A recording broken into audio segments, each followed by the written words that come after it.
Good evening and happy Wednesday. Tonight I'll be reading Book 13 of Homer's The Odyssey. If you enjoy what I do, please like and subscribe. If not, that is completely fine.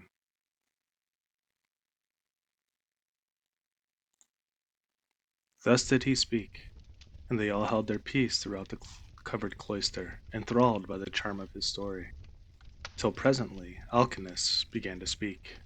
Odysseus, said he, now that you have reached my house, I doubt not you will get home without further misadventure, no matter how much you have suffered in the past. To you others, however, who come here night after night to drink my choicest wine and listen to my bard, I would insist as follows. Our guest has already packed up the clothes, wrought gold, and other valuables which you have brought for his acceptance.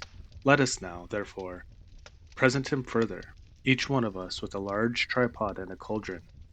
We will, we will recoup ourselves by the levy of a general rate, for private individuals cannot be expected to bear the burden of such a handsome present. Everyone approved of this, and then they went home to bed each in his own abode. When the child of morning, rosy-fingered Dawn, appeared, they hurried down to the ship and brought their cauldrons with them. Alcinous went on board and saw everything so securely stowed under the ship's benches that nothing could break adrift and injure the rowers. Then they went to the house of Alcinous to get dinner, and he sacrificed a bull for them in honor of Zeus, who is the lord of all. They set the steaks to grill and made an excellent dinner, after which the inspired bard Demodocus, who was the favorite with everyone, sang to them, but Odysseus kept on turning his eyes toward the sun, as though to hasten its setting, for he was longing to be on his way. As one who has been all the day plowing a field with a couple of oxen keeps thinking about his supper and is glad when night comes that he may go and get it, for it is all his legs can do to carry him, even so did Odysseus rejoice when the sun went down, and he at once said to the Phaeacians, addressing himself more particularly to King Alcinous, Sir, and all of you, farewell. Make your drink offerings and send me on my way rejoicing, for you have fulfilled my heart's desire by giving me an escort, and making me presents which heaven grant that I may turn to good account. May I find my admirable wife living in peace among friends, and may you, whom I leave behind me, give satisfaction to your wives and children. May heaven vouchsafe you every good grace, and may no evil thing come among your people. Thus did he speak. His hearers, all of them, approved his saying, and agreed that he should have his escort inasmuch as he had spoken reasonably. Alcinous therefore said to his servant, Pontonous, make some wine and hand it round to everyone, that we may offer a prayer to Father Zeus, and speed our guest upon his way. Pontonous mixed the wine and handed it to everyone in turn. The others, each from his own seat, made a drink offering to the blessed gods that live in heaven. But Odysseus rose and placed a double cap in the hands of Queen Erit. Farewell, Queen, said he, henceforth and forever, till age and death, the common lot of mankind, lay their hands upon you. I now take my leave. Be happy in this house with your children, your people, and with King Alcinous. As he spoke, he crossed the threshold, and Alcinous sent a man to conduct him to his ship into the seashore. Erit also sent some maidservants with him, one with a clean shirt and cloak, another to carry his strong box, and a third with corn and wine. When they got to the waterside, the crew took these things and put them on board, with all the meat and drink. But for Odysseus they spread a rug and a linen sheet on deck, that he might sleep soundly in the stern of the ship. Then he too went on board and lay down without a word. But the crew took every man his place, and loosed the hawser from the pierced stone to which it had been bound. Thereon, when they began rowing out to sea, Odysseus fell into a deep, sweet, and almost death-like slumber. The ship bounded forward on her way as four-in-hand chariot flies over the course when the horses feel the whip. Her prow curveted, as it were the neck of a stallion, and a great wave of dark blue water seethed in her wake. She held steadily on her course, and even a falcon, swiftest of all birds, could not have kept pace with her. Thus, then, she cut her way through the water, carrying one who was as cunning as the gods, but who was now sleeping peacefully, forgetful of all that he had suffered both on field of battle and by the waves of the wary sea. When the star bright that heralds the approach of dawn began to show, the ship drew near to land. Now there is in Now there is in Ithaca a haven of the old merman Phorcys, which lies between two points that break the line of the sea and shut the harbor in. These shelter it from the storms of wind and sea that rage outside, so that, once within it, a ship may lie without being even moored. At the head of this harbor there is a large olive tree, and at no great distance a fine overarching cavern sacred to the nymphs who are called the Naiads. There are mixing bowls within it and wine jars of stone, and bees hive there. Moreover, there are great looms of stone on which the nymphs weave their robes of sea purple, very curious to see, and at all times there is water within it. It has two entrances, one facing north by which the mortals can go down into the cave, while the other comes from the south, and is more mysterious. Mortals cannot possibly get in by it, and it is the way taken by the gods. Into this harbor, then, they took their ship, for they knew the place. She had so much way upon her that she ran half her own length onto the shore. When, however, they had landed, the first thing they did was lift Odysseus with his rug and linen sheet out of the ship, and lay him down upon the sand, still fast asleep. Then they took out the presents which Athena had persuaded the Phaeacians to give him when he was setting out on his voyage homewards. They put these all together by the root of the olive tree, away from the road, for fear some passer might come and steal them before Odysseus awoke, and then they made the best of their way home again. But Poseidon did not forget the threats with which he had already threatened Odysseus, so he took counsel with Zeus. "Father Zeus," said he, "I shall no longer be held in any sort of respect among you gods, if mortals like the Phaeacians, who are my own flesh and blood, show such small regard for me. I said I would let Odysseus get home when he had suffered sufficiently. I did not say that he should never get home at all. For all I knew, you had already nodded your head about it, and promised that he should do so. But now they have brought him in a ship fast asleep, and have landed him in Ithaca, after loading him with more magnificent presents of bronze, gold, and raiment that he would have ever brought back from Troy, if he had had his share of the spoil and gotten home without misadventure." And Zeus answered, "What, O Lord of the earthquake, are you talking about? The gods are by no means wanting in respect for you. It would be monstrous were they to insult one so old and honored as you are. As regards to mortals, however, if any of them is indulging in insolence and treating you disrespectfully, it will always rest with yourself to deal with him as you may think proper.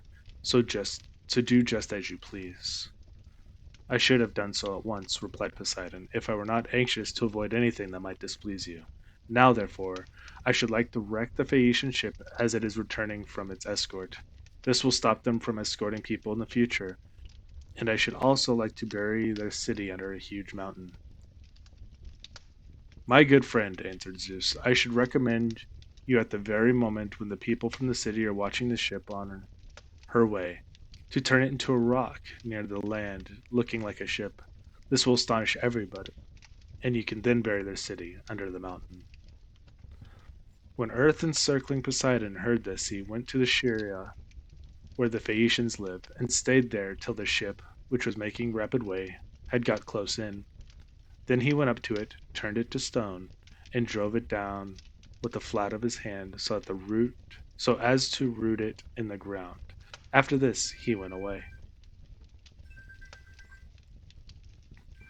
The Phaeacians then began talking among themselves, and one would turn toward his neighbor, saying, "Bless my heart, who is it that can have rooted the ship in the sea just as it was getting to port? We could see the whole of her only a moment ago." This was how they talked, but they knew nothing about it, and Alcinous said, I remember now the old prophecy of my father. He said that Poseidon would be angry with us for taking everyone so safely over the sea, and would one day wreck a Phaeacian ship as it was returning from an escort, and bury our city under a high mountain. This is what my old father used to say, and now it is all coming true. Now therefore let us all do as I say. In the first place we must leave off giving people escorts when they come here, and in the next let us sacrifice 12 picked bulls to Poseidon, that he may have mercy upon us, and not bury our city under a high mountain. When the people heard this, they were afraid and got ready the bulls. Thus did the chiefs and rulers of the Phaeacians pray to King Poseidon, standing round his altar, and at the same time Odysseus woke up once more upon his own soil. He had been so long away that he did not know it again. Moreover, Zeus's daughter Athena had made it a foggy day, so that people might not know of his having come, and that she might tell him everything without either his wife or fellow citizens and friends recognizing him until he had taken his revenge upon the wicked suitors. Everything, therefore, seemed quite different to him. Along straight tracks, the harbors, the precipices, and the goodly trees appeared all changed as he stared up and looked upon his native land. So he smote his thighs with the flat of his hands and cried aloud despairingly. Alas! He exclaimed, among what manner of people am I fallen? Are they savage and uncivilized, or hospitable and humane? Where shall I put all this treasure? And which way shall I go? I wish I had stayed over there with the Phaeacians, or I could have gone to some other great chief who would have been good to me in giving me an escort. As it is, I do not know where to put my treasure, and I cannot leave it here for fear someone else should get a hold of it. In good truth, the chiefs and rulers of the Phaeacians have not been dealing fairly by me, and have left me in the wrong country. They said they would take me back to Ithaca, and they have not done so. May Zeus, the protector of the suppliants, chastise them, for he watches over everybody and punishes those who do wrong. Still, I suppose I must count my goods and see if the crew have gone off with any of them. He counted his goodly coppers and cauldrons, his gold and all his clothes, but there was nothing missing. Still, he kept grieving about not being in his own country, and wandered up and down the shore of the sea, bewailing his hard fate. Then Athena came up to him, disguised as a young shepherd of delicate and princely mind, with a good cloak folded double about her shoulders. She had sandals on her comely feet, and held a javelin in her hand. Odysseus was glad when he saw her, and went straight up to her. My friend, he said, you are the first person whom I have met with in this country, and I salute you, therefore, and beg you to be well disposed towards me. Protect these my goods, and myself too, for I embrace your knees and pray to you as though you were a god. Tell me then, and tell me truly, what land and country is this? Who are its inhabitants? Am I on an island, or is this the sea board of some continent? Athena answered, Stranger, you must be very simple, or must have come from somewhere a long way off, not to know what country this is. It is a very celebrated place, and everyone knows it east and west. It is rugged and not a good driving country, but it is by no means a bad island for what there is of it. It grows a quantity of corn and also wine, for it is watered both by rain and dew. It breeds cattle also and goats. All kinds of timber grow here, and there are watering places where the water never runs dry.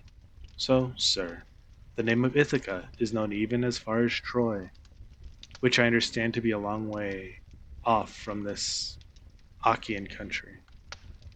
Odysseus was glad at finding himself, as Athena told him, in his own country, and he began to answer, but did not speak the truth, and made up a lying story in the instinctive wiliness of his heart.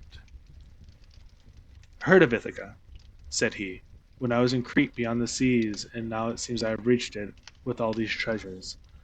I have left as much more behind me for my children, but I am flying because I killed Orsilochus, son of Idomeneus, the fleetest runner in Crete. I killed him because he wanted to rob me of the spoils I had got from Troy with so much trouble and danger both on the field of battle and by the waves of the weary sea. He said I had not served his father loyally at Troy as a vassal, but had set myself up as an independent ruler. So I lay in wait for him with one of my followers up by the roadside, and speared him as he was coming into town from the country. It was a very dark night, and nobody saw us. It was not known, therefore, that I had killed him. But as soon as I had done so, I went to the ship and besought the owners, who were Phaeacians, phone, oh, no, phone, Phoenicians, to take me on board and set me in Pylos or the Elis, where the Apians rule, giving them as much spoil as satisfied them. They meant me no guile, but the wind drove them off their course, and we sailed on till we came hither by night. It was all we could do to get inside the harbor, and none of us said a word about supper, though we wanted it badly. But we all went on shore and lay down just as we were. I was very tired and fell asleep directly. So they took my goods out of the ship and placed them beside me where I was lying upon the sand. Then they sailed away to Sidonia, and I was left here in a great distress of mind. Such was his story, but Athena smiled and caressed him with her hand. Then she took the form of a woman, fair, stately, and wise. He must be indeed a shifty, lying fellow, said she, who could surpass you in all manner of craft, even though you had a god for your antagonist. Daredevil that you are, full of guile, unwary in deceit, can you not drop your tricks and your instinctive falsehood, even now that you are in your own country again?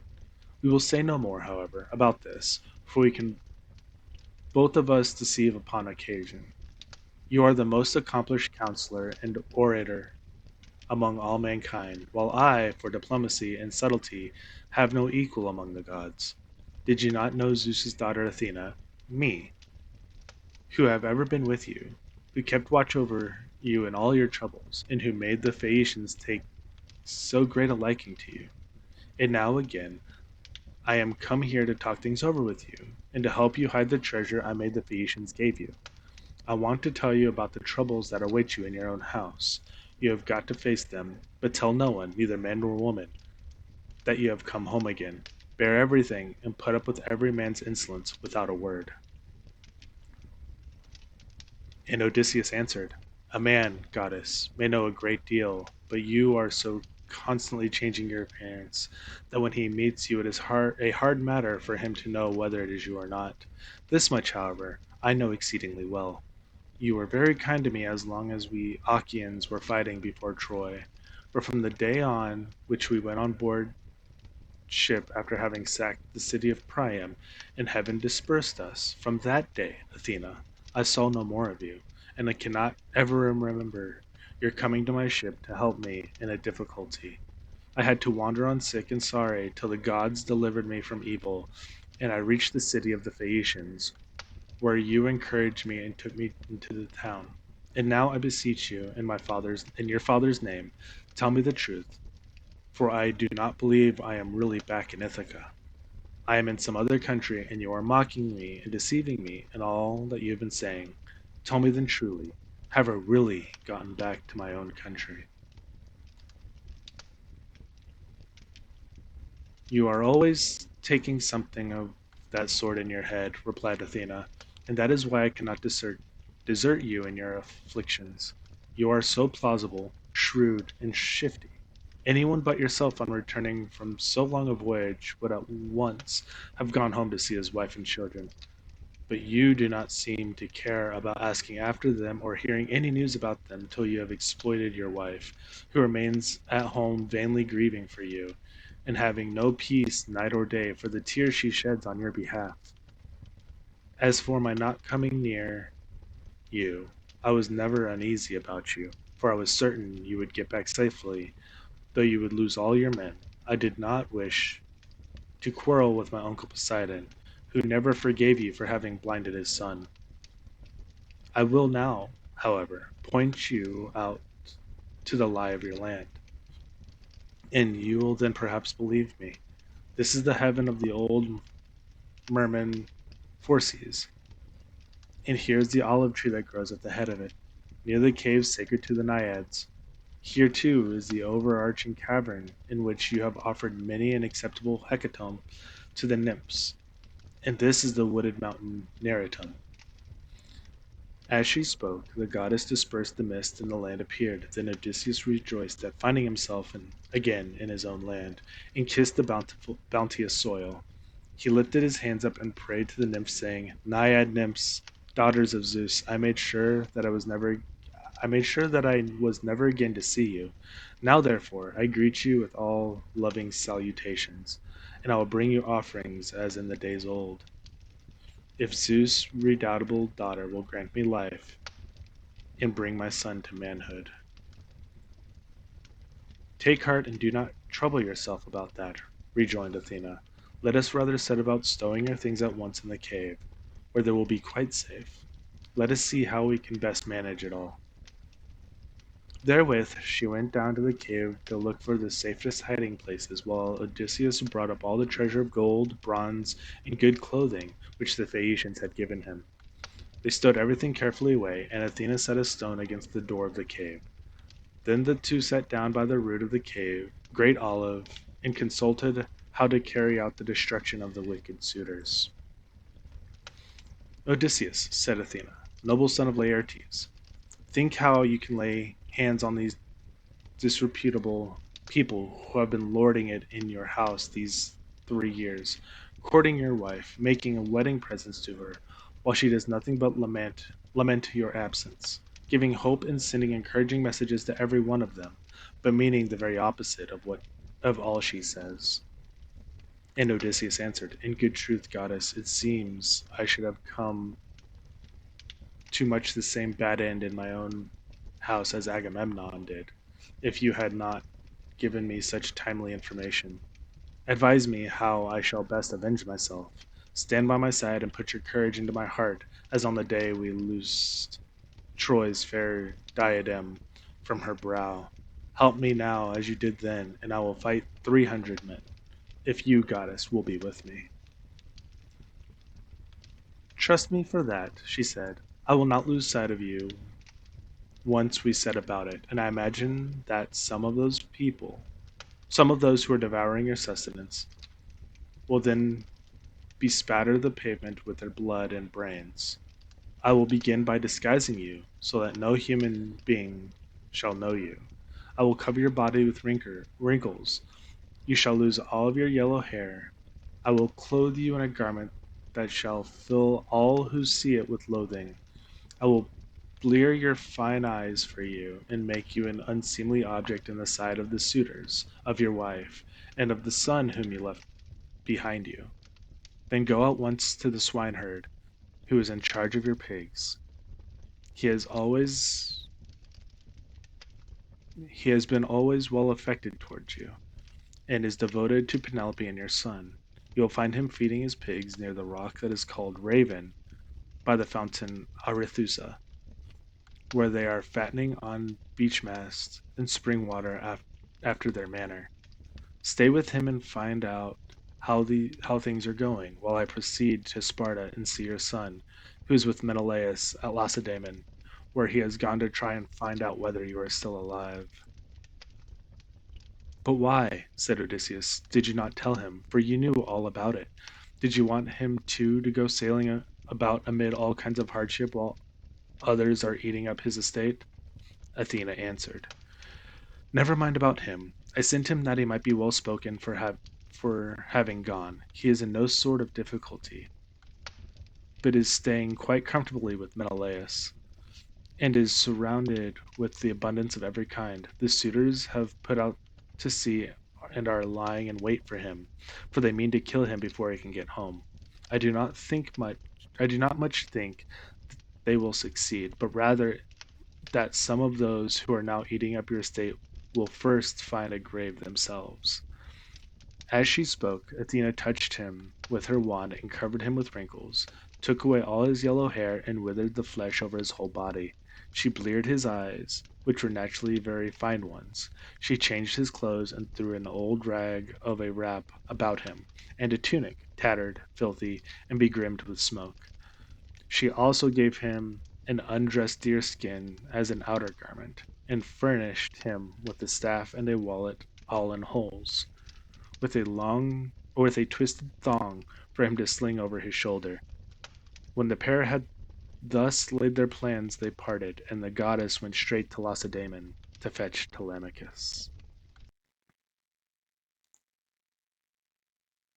Thank you very much. Have a wonderful evening.